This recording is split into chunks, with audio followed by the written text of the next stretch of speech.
el tema de la competitividad minera desde una perspectiva global para dar un poco el marco dentro del cual vamos a conversar posteriormente. Por favor, Javier. Bien. Estará allá. Gracias. Next and back. Okay. Muy bien. Muchas gracias. Muchas gracias a Perumín por la invitación, a los panelistas por ser parte de este muy distinguido panel y a todos los presentes, señoras y señores, buenos días. Como miembro del Banco Mundial he sido invitado para dar una perspectiva un poco más amplia de lo que es la competitividad regulatoria y especialmente también temas de gobernabilidad en la gestión del sector minero. Aparte, si puedo decir algo personal, es para mí un placer estar en Arequipa. Como boliviano, siempre hay una conexión entre Perú y Bolivia a través de Arequipa, y eso es histórico, ¿no? Conectaba Arequipa, la audiencia de Charcas y el Cerro Rico de Potosí, esa gran minería de la colonia, con la ciudad de Lima, y este era el punto de encuentro, también me imagino, para muchos negocios, contratos y emprendimientos en esa época. Entonces, con ese gusto de estar acá, he preparado una presentación, espero que no sea demasiado como un flash, donde tenga que explicar muchas cosas y hay mucho material. Voy a tratar de pasar y centrarme en lo más importante, porque yo creo que el sentido de este panel es tener unos 3, 4 temas de conversación para poder ahondar un poco más en esos temas. Entonces, empiezo diciendo que desde el punto de vista del Banco Mundial, el banco está involucrado en el tema minero, tiene experiencia de más de 20 años, casi 30 años en trabajar en el tema minero. Hemos tenido la suerte de acompañar al Perú en etapas tempranas, en los 90s, con el proyecto EMTAL, un proyecto que apoyó el diseño de la ley de minería en ese momento, la nueva ley de minería, y sobre todo el fortalecimiento del nuevo catastro minero y el sistema que ha sido después la piedra angular para el desarrollo de la minería moderna en el Perú. Entonces, desde esa perspectiva y la experiencia también en la región, en América Latina, y especialmente en otros países en desarrollo, en el África, donde el banco tiene una concentración muy fuerte, es que traemos estas reflexiones resumidas en este plano. Bueno, al hablar de competitividad regulatoria, ¿de qué estamos hablando? Creo que en el primer plano, cuando hablamos de competitividad, lo importante es entender muy bien que estamos hablando principalmente del tema de la inversión minera. Y la inversión minera depende de varios factores. Y acá, en la pregunta ¿qué es lo que buscan los inversionistas?, con más o con menos coincidimos con varias otras formas de ver el tema de la competitividad. Pero es bueno resaltar que obviamente el componente número 1 es el potencial geológico del país, pero también temas como el potencial de la rentabilidad de la operación. Es fundamental para un inversionista saber que existen perspectivas de rentabilidad para el proyecto que va a emprender, que haya seguridad en el título minero, que no haya incertidumbre o normativas retroactivas que afectan el título minero. También consistencia en la política minera y la política fiscal, que realmente lo que se dice en la promoción de la política minera se refleje en un régimen fiscal que permite la viabilidad de los proyectos competitivos.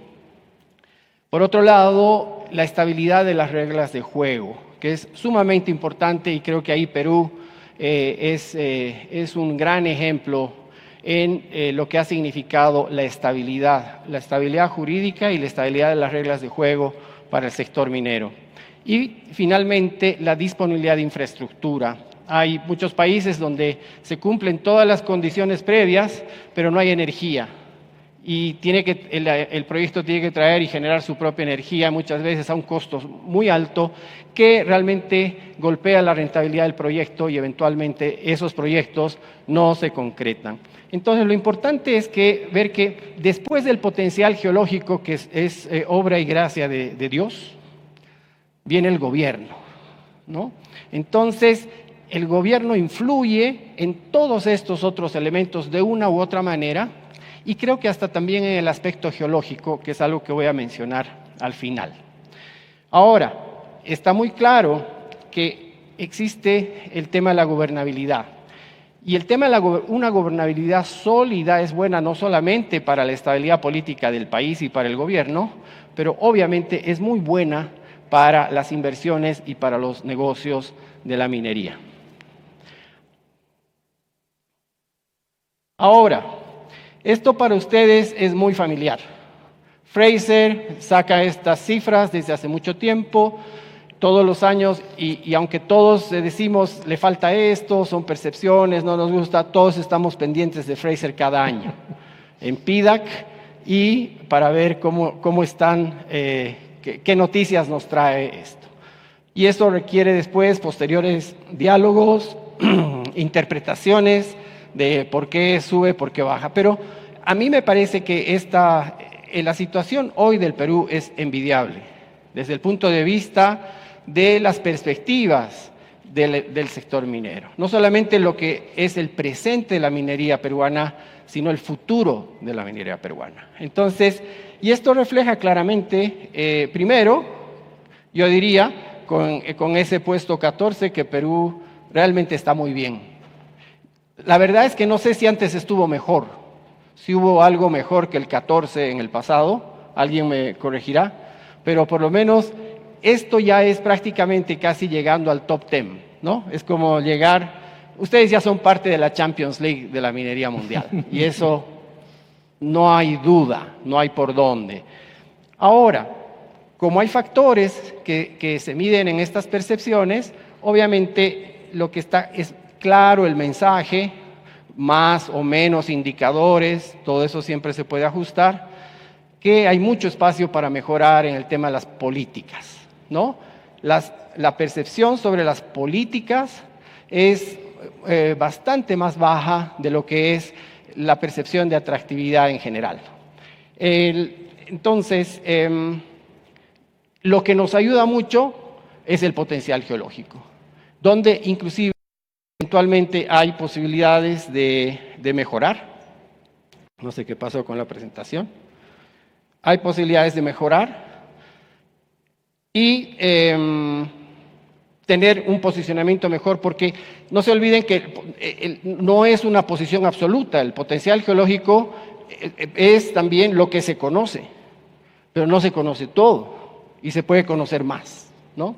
Entonces, hay otras formas de medir. La OECD también tiene sus propios indicadores, unos más, unos menos, igual considerando infraestructura, mercado laboral, potencial geológico, estabilidad política y con otro tipo de indicadores. Y esto solamente refleja, yo me he quedado en lo que es países de ingreso alto, que es la telaraña más oscura, y países de ingreso bajo medio, que por lo general tienen unas condiciones de competitividad o marco regulatorio más deficiente. Bueno, desde esta perspectiva, el Banco Mundial ha hecho una reflexión para decir, ¿qué más se puede hacer? Así como ayer vimos una presentación muy interesante de Gonzalo Tamayo en esta idea de generar un índice, una forma de medir la competitividad con datos, con evidencias, nosotros también tuvimos nuestra propia búsqueda de decir, ¿cómo podemos ir un poco más allá de Fraser para que nos dé algunas herramientas en la práctica, ¿no? Entonces, la reflexión principal fue que todo esto de la competitividad y los factores está bien, y compararnos con distintos países y siempre tener en cuenta, por supuesto, Canadá, Australia, Estados Unidos, Europa, es el norte. Pero hay elementos en América Latina que son diferentes de estos países. Y entonces, para nosotros la reflexión principal es, por ejemplo, en el caso eventual, que en todos estos factores, ya sean estos de la OECD o los de Fraser o los del Instituto de Ingeniería de Minas, estén perfectos, de todas maneras podría haber un problema. y es que no entra la dimensión de la gobernabilidad. La gobernabilidad entendida en lo que es el proceso de toma de decisiones, múltiples decisiones, para que un proyecto llegue a concretarse y entre en operaciones. Entonces, eso es lo que hace diferente a Chile, a Perú, a México y por supuesto Colombia, Ecuador, que tienen que enfrentar y abordar un tema de gobernabilidad. Entonces, como Banco Mundial hicimos un esfuerzo por crear una modalidad también de ver este tema de la inversión, la competitividad, pero también la gobernabilidad. Y el marco regulatorio, entonces introducimos esta herramienta de diagnóstico sectorial minero, hicimos una prueba en el Perú hace unos 2 o 3 años, y yo voy a compartir con ustedes esa información, aunque creo que puede estar un poco desactualizada, pero creo que en lo esencial refleja las tendencias más importantes que identificamos en ese momento. Entonces, ¿cuáles son las características?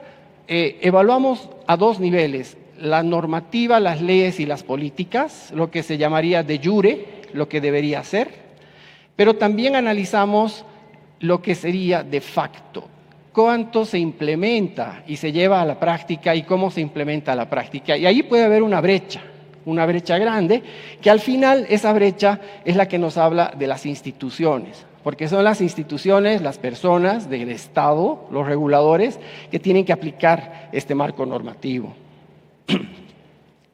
Entonces, en ese análisis ampliamos un poco también, nos mantenemos en el campo de las percepciones, pero ampliamos la percepción a una idea más bien de actores, gobierno también, en percepciones de gobierno, de la sociedad civil y de las empresas. Entonces es una visión un poquito más balanceada de lo que son las prioridades, los principales problemas. Y esto se hace a través de cuestionarios, entrevistas y también parte del propio expertise del equipo del Banco Mundial que lleva adelante esta tarea. Entonces,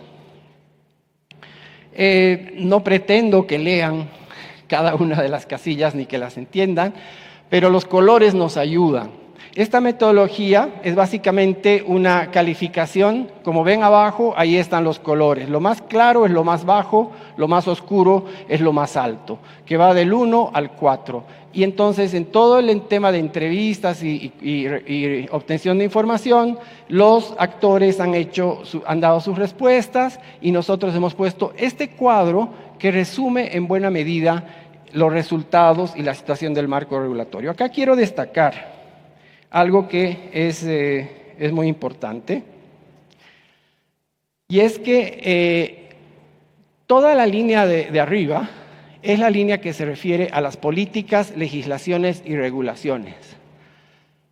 Y es impresionante, porque desde el punto de vista de las prácticas internacionales, Perú tiene unas políticas y unas normativas en general, no estamos diciendo perfectas, pero cercanas entre 3.25 y 4, es decir, muy altas, robustas y fuertes.